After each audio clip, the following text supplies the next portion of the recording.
देखो, ध्यान से सुनो। अरे तुम्हारा ध्यान कहाँ है? ये ध्यान जो है ना, वो हमारे कंसंट्रेशन, हमारा कितना फोकस है चीजों पर, हमारा मन कितना केंद्रित है, उससे जुड़ा विषय है। ये किसी भी काम में मन लगाने की आदत, ध्यान केंद्रित करने की आदत, फोकस में काम करने की आदत उत्तम से उत्तम परिणाम देती है, स्वयं का उत्तम से उत्तम विकास करती है और कम से कम थकान से ज्यादा संतोष मिलता है। अगर बारिश न होती तो शायद इतना ध्यान नहीं जाता जितना बारिश के बावजूद भी। और जब श्रीनगर में बारिश होती तो ठंड भी बढ़ जाती है, मुझे भी स्वेटर लगाना पड़ा।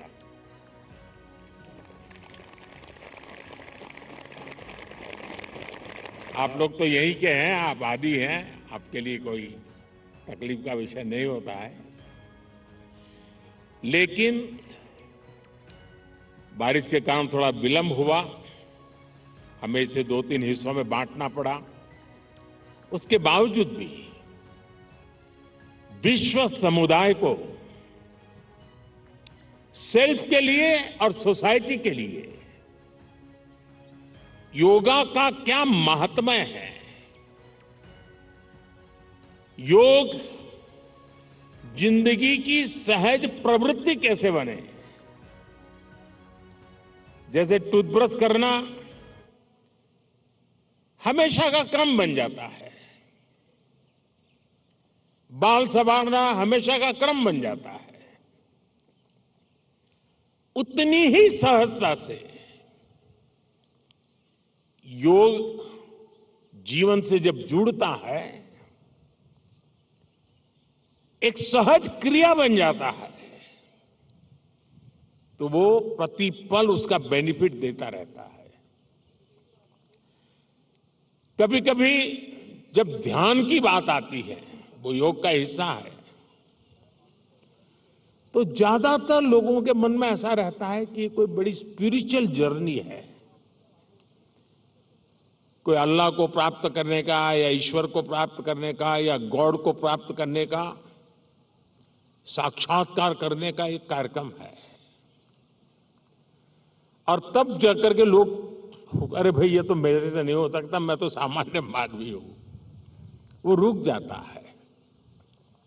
लेकिन अगर इसको सरलता से समझना है, ध्यान को, जो बच्चे स्कूल में पढ़ते होंगे, हम भी जब स्कूल में पढ़ते थे, दिन में 10 बार हमारे टीचर कहते थे, भाई ध्यान रखो, जरा ध्यान से देखो, ध्यान से सुनो। अरे तुम्हारा ध्यान कहाँ है? ये ध्यान जो है ना, वो हमारे कंसंट्रेशन, हमारा कितना फोकस है चीजों पर, हमारा मन कितना केंद्रित है, उससे जुड़ा विषय है। आपने देखा होगा बहुत से लोग याद शक्ति बढ़ाने के लिए, मेमोरी बढ़ाने के लिए कुछ टेक्निक डेवलप करते हैं, टेक्निक सिखाते हैं, और जो लोग उसको बराबर फॉलो करते हैं तो धीरे धीरे धीरे उनका मेमोरी पावर बढ़ता जाता है। वैसा ही ये किसी भी काम में मन लगाने की आदत, ध्यान केंद्रित करने की आदत, फोकस में काम करने की आदत उत्तम से उत्तम परिणाम देती है, स्वयं का उत्तम से उत्तम विकास करती है और कम से कम थकान से ज्यादा संतोष मिलता है। एक काम करते हैं लेकिन 10 जगह पे दिमाग भटकता है तो उसकी एक थकान होती है। और इसलिए ये जो ध्यान है, स्पिरिचुअल जर्नी को अभी छोड़ दीजिए, उसका जब समय आएगा तब कर लेना। अभी तो अपने व्यक्तिगत जीवन में ध्यान केंद्रित करने के लिए, अपने आप को ट्रेन करने के लिए योगा का एक हिस्सा है। अगर इतना सहज रूप से आप इसको जोड़ेंगे, मैं पक्का मानता हूं साथियों, आपको बहुत लाभ होगा।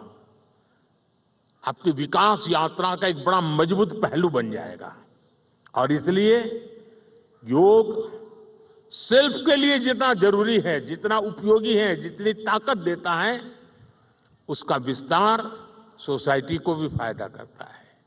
और जब सोसाइटी को लाभ होता है तो सभी मानव जात को लाभ होता है, विश्व के हर कोने में लाभ होता है। मैं अभी 2 दिन पहले एक मैंने वीडियो देखा। इजिप्ट ने, मिस्र ने एक कंपटीशन ऑर्गेनाइज किया और उन्होंने टूरिज्म से जुड़े हुए जो आइकॉनिक सेंटर्स थे, वहां पर जो बेस्ट योगा की फोटो निकालेगा या वीडियो निकालेगा, उसको अवार्ड दिया। और वो जो तस्वीरें मैंने देखी, मिस्र की बेटी बेटियां सारे आइकॉनिक पिरामिड वगैरह के पास खड़े रह करके अपने योगा की मुद्राएं कर रही है, इतना आकर्षण पैदा कर रही है। और कश्मीर के लिए तो योग एक बहुत बड़ा रोजगार का जरिया बन सकता है, टूरिज्म के लिए बड़ा आकर्षण का केंद्र बन सकता है। तो मुझे आज बहुत अच्छा लगा। ठंड बढ़ी, मौसम ने भी थोड़ा चुनौतियां पैदा की, फिर भी आप डटे रहो। मैं देख रहा था कि हमारी कई बेटियां ये दरी को ही अपने जो योगा मैट था उसी को बारिश से बचाने के लिए उपयोग कर रही थी, लेकिन गई नहीं, डटी रही। ये अपने आप में बहुत बड़ा सुकून है। मैं आपको बहुत बहुत बधाई देता हूं, बहुत बहुत शुभकामनाएं देता हूं। Thank you.